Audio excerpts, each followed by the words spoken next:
Hi ಎಲ್ಲರಿಗೂ ನಮಸ್ಕಾರ. ಸುಶ್ರಿಮನ ಅಡುಗೆ ಚಾನಲ್ಗೆ ವೆಲ್ಕಮ್. ಇವತ್ತು ನಾವು ಯಾವ ರೆಸಿಪಿ ಮಾಡ್ತಾ ಇದ್ದೀವಿ ಅಂತ ಆಲ್ರೆಡಿ ನೀವು ತಮ್ನೇಲಲ್ಲಿ ನೋಡಿರ್ತೀರಾ. ಮೊಟ್ಟೆ ಕೋಳಿನ ಬಳಸ್ಕೊಂಡು ಈ ರೀತಿ ಹೋಟೆಲ್ ಸ್ಟೈಲ್ನಲ್ಲಿರುವಂತಹ ಬಿರಿಯಾನಿನ ತುಂಬ ಸಿಂಪಲ್ಲಾಗಿ ಮನೆಯಲ್ಲೇ ಹೇಗೆ ಮಾಡೋದು ಅಂತ ನೋಡೋಣ. ಈ ರೀತಿ ಮಾಡಿದ್ರೆ ನೀವು ಹೊರಗಡೆಯಿಂದ ತಂದು ತಿನ್ನೋದನ್ನ ಬಿಡ್ತೀರಾ. ವಿಡಿಯೋನ ಸ್ಕಿಪ್ ಮಾಡ್ದೇ ಕೊನೆವರೆಗೂ ಹೇಗೆ ಮಾಡೋದು ಅಂತ ನೋಡಿ. ಮೊದಲು ನಾನಿಲ್ಲಿ ಅರ್ಧ kg ಆಗೋಷ್ಟು ಚಿಕನ್ನ ನೀಟಾಗಿ ವಾಶ್ ಮಾಡ್ಕೊಂಡು ಇಟ್ಕೊಂಡಿದ್ದೀನಿ. ಇದಕ್ಕೆ ಮ್ಯಾರಿನೇಟ್ ಮಾಡ್ಕೊಳ್ಳೋದಕ್ಕೆ ಉಪ್ಪು, 1/4 ಟೇಬಲ್ ಸ್ಪೂನಷ್ಟು ಅರಿಶಿನ, ಅರ್ಧ ಟೇಬಲ್ ಸ್ಪೂನಷ್ಟು ಖಾರದ ಪುಡಿ, ಅರ್ಧ ಟೇಬಲ್ ಸ್ಪೂನಷ್ಟು ಧನಿಯಾ ಪುಡಿ, 1/4 ಟೇಬಲ್ ಸ್ಪೂನಷ್ಟು ಕಾಳು ಮೆಣಸಿನ ಪುಡಿ, ನೆಕ್ಸ್ಟ್ ಇವಾಗ ಅರ್ಧ ಟೇಬಲ್ ಸ್ಪೂನಷ್ಟು ಬಿರಿಯಾನಿ ಪೌಡರ್, ಹಾಗೆಯೇ ಒಂದು ಅರ್ಧ ಟೇಬಲ್ ಸ್ಪೂನಷ್ಟು ಕಸ್ತೂರಿ ಮೆಂತ್ಯನ ಹಾಕ್ಕೊಂಡು 1 ಟೇಬಲ್ ಸ್ಪೂನಷ್ಟು ಗಟ್ಟಿ ಮೊಸರನ್ನ ಹಾಕ್ಕೊಂಡು ಇದನ್ನು ನೀಟಾಗಿ ಮಿಕ್ಸ್ ಮಾಡಿಕೊಂಡು 1 ಅವರ್ ಆದ್ರೂ ಮ್ಯಾರಿನೇಟ್ ಮಾಡ್ಕೊಳ್ಬೇಕಾಗುತ್ತೆ. ಇವಾಗ 1 ಅವರ್ ಮ್ಯಾರಿನೇಟ್ ಆಗೋದಕ್ಕೆ ಬಿಡ್ತಾ ಇದ್ದೀನಿ.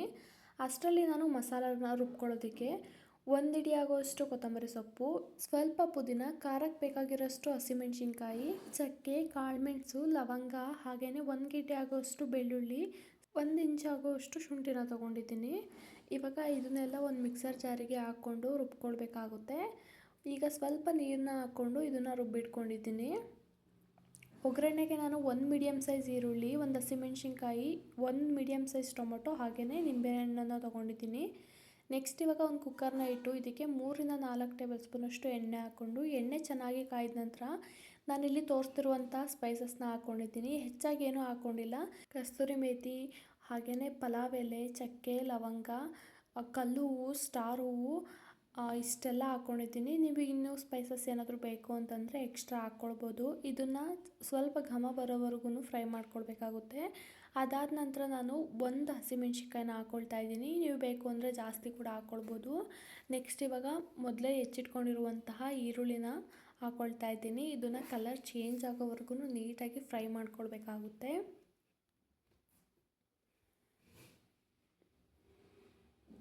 ಕಲರೆಲ್ಲ ಚೇಂಜ್ ಆಗಿದೆ ಇವಾಗ ಸ್ವಲ್ಪ. ಇದಾದ ನಂತರ ನಾನು 1 ಟೊಮೊಟೊನ ಹಾಕ್ಕೊಳ್ತಾ ಇದ್ದೀನಿ. ಇದು ಕೂಡ ಸಾಫ್ಟ್ ಆಗೋವರೆಗೂ ಫ್ರೈ ಮಾಡ್ಕೊಳ್ಳೋಣ.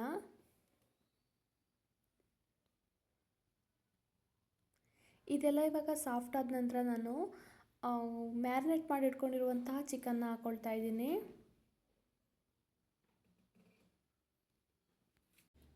ಇವಾಗ ಇದನ್ನು ನೀಟಾಗಿ ಮಿಕ್ಸ್ ಮಾಡ್ಕೊಳ್ಳೋಣ. ಒಂದು 5 ನಿಮಿಷ ಇದನ್ನು ಹೈ ಫ್ಲೇಮ್ನಲ್ಲೇ ಫ್ರೈ ಮಾಡ್ಕೊಳ್ಬೇಕಾಗುತ್ತೆ. ಸೈಡಲ್ಲೆಲ್ಲ ಎಣ್ಣೆ ಬಿಟ್ಕೊಂಡು ಹಾಗೆಯೇ ಚಿಕನಲ್ಲಿರುವಂತಹ ನೀರಿನ ಅಂಶನೆಲ್ಲ ಬಿಟ್ಕೊಳ್ಬೇಕಾಗುತ್ತೆ. ಇವಾಗ ನಾನು 5 ನಿಮಿಷ ಆದಮೇಲೆ ರುಬ್ಬಿಟ್ಕೊಂಡಿರುವಂತಹ ಮಸಾಲನ ಹಾಕ್ಕೊಳ್ತಾ ಇದ್ದೀನಿ. ಇವಾಗ ಇದನ್ನು ಕೂಡ ನೀಟಾಗಿ ಮಿಕ್ಸ್ ಮಾಡ್ಕೊಳ್ಳೋಣ. ಇದು ಕೂಡ ಅಷ್ಟೇ ಹಸಿ ಸ್ಮೆಲ್ಲೆಲ್ಲ ಹೋಗೋವರೆಗೂ ಇದನ್ನು ನೀಟಾಗಿ ಮಿಕ್ಸ್ ಮಾಡ್ಕೊಳ್ಬೇಕಾಗುತ್ತೆ. ಈ ರೀತಿ ಸೈಡಲ್ಲೆಲ್ಲ ಎಣ್ಣೆ ಬಿಟ್ಕೊಳ್ತಾ ಇರಬೇಕಾದ್ರೆ ನಾನು ಬಿಸಿ ನೀರನ್ನ ಕಾಯಿಸ್ಕೊಂಡಿದ್ದೀನಿ, ಅದನ್ನು ಹಾಕ್ಕೊಳ್ತಾ ಇದ್ದೀನಿ. ನಾನು 1.5 ಗ್ಲಾಸ್ ಅಕ್ಕಿನ ನೀಟಾಗಿ ವಾಶ್ ಮಾಡಿಕೊಂಡು ಒಂದು 10 ನಿಮಿಷ ನೆನೆಸಿಟ್ಕೊಂಡಿದ್ದೀನಿ. ಹಾಗಾಗಿ ನಾನು 1.5 ಗ್ಲಾಸಿಗೆ 2 ಗ್ಲಾಸ್ ಆಗೋಷ್ಟು ಬಿಸಿ ನೀರನ್ನ ಹಾಕ್ಕೊಳ್ತಾ ಇದ್ದೀನಿ. ಯಾಕಂದರೆ ನಾವು ನೆನೆಸಿಟ್ಕೊಂಡಿರೋದ್ರಿಂದ ನೀರನ್ನ ಸ್ವಲ್ಪ ಕಮ್ಮಿ ಹಾಕ್ಕೊಂಡ್ರೂ ಕೂಡ ನಡೆಯುತ್ತೆ, ಅದಕ್ಕೋಸ್ಕರ. ಇವಾಗ ನೋಡಿ ಚೆನ್ನಾಗಿ ಕುದೀತಾ ಇದೆ.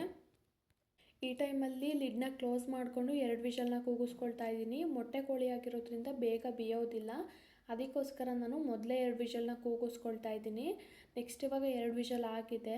ಇವಾಗ ಒಂದ್ಸಲ ಇದನ್ನು ನೀಟಾಗಿ ಮಿಕ್ಸ್ ಮಾಡ್ಕೊಳ್ಳೋಣ. ಈ ಟೈಮಲ್ಲಿ ನಿಮಗೆ ಮತ್ತೆ ಉಪ್ಪು ಖಾರ ಏನಾದರೂ ಬೇಕು ಅಂತಂದರೆ ನೋಡಿಕೊಂಡು ಹಾಕ್ಕೊಳ್ಬೋದು.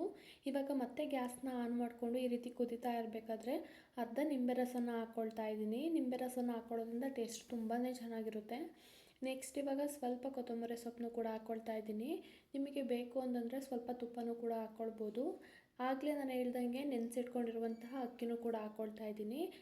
ಅಕ್ಕಿನ ನಾವು ನೆನೆಸಿ ಮಾಡ್ಕೊಳ್ಳೋದ್ರಿಂದ ಅನ್ನ ಕೂಡ ತುಂಬಾ ಸಾಫ್ಟಾಗಿ ಬರುತ್ತೆ, ಉದ್ರಾಗಿ ಚೆನ್ನಾಗಿ ಬರುತ್ತೆ, ಅದಕ್ಕೋಸ್ಕರ. ಇವಾಗ ಚೆನ್ನಾಗಿ ಕುದೀತಾ ಇರಬೇಕಾದ್ರೆ ಲಿಡ್ನ ಕ್ಲೋಸ್ ಮಾಡಿ 1 ವಿಷಲ್ನ ಕೂಗಿಸ್ಕೊಂಡ್ರೆ ಸಾಕಾಗುತ್ತೆ. ತುಂಬಾ ಟೇಸ್ಟಿಯಾಗಿ ಉದ್ರಾಗಿರುವಂತಹ ಚಿಕನ್ ಬಿರಿಯಾನಿ ರೆಡಿ ಆಗುತ್ತೆ. ನೋಡ್ತಾ ಇರ್ಬೋದು ಎಷ್ಟು ಚೆನ್ನಾಗಿ ಬಂದಿದೆ ಅಂತ.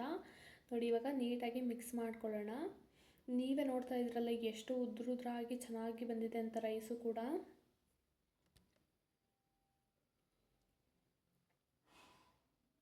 ಈ ರೀತಿ ನೀವು ಕೂಡ ಟ್ರೈ ಮಾಡಿ. ಇದೇ ರೀತಿ ಟೇಸ್ಟಿಯಾಗಿರುವಂತಹ ಸಾಫ್ಟಾಗಿ ಉದ್ರುದ್ರಾಗಿರುವಂತಹ ಚಿಕನ್ ಬಿರಿಯಾನಿ ನೀವು ಮನೆಯಲ್ಲೇ ಮಾಡ್ಕೊಳ್ಬೋದು.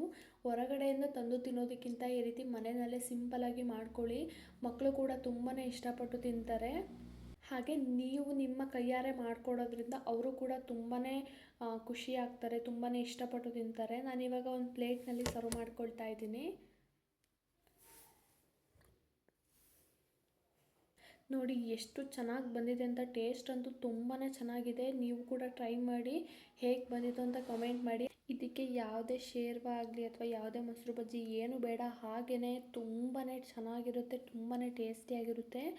ಐ ಹೋಪ್ ನಿಮಗೆ ವಿಡಿಯೋ ಇಷ್ಟ ಆಗಿದೆ ಅಂತ ಅಂದ್ಕೊಳ್ತೀನಿ. ಇಷ್ಟ ಆಗಿದ್ರೆ ದಯವಿಟ್ಟು ಒಂದು ಲೈಕ್ ಮಾಡಿ, ಹಾಗೆ ನಿಮ್ಮ ಫ್ಯಾಮಿಲಿ ಫ್ರೆಂಡ್ಸಿಗೂ ಕೂಡ ಶೇರ್ ಮಾಡಿ. ನೀವು ಕೂಡ ಟ್ರೈ ಮಾಡಿ, ಹೇಗೆ ಬಂದಿತ್ತು ಅಂತ ಕಮೆಂಟ್ ಮಾಡಿ. Thank you for watching.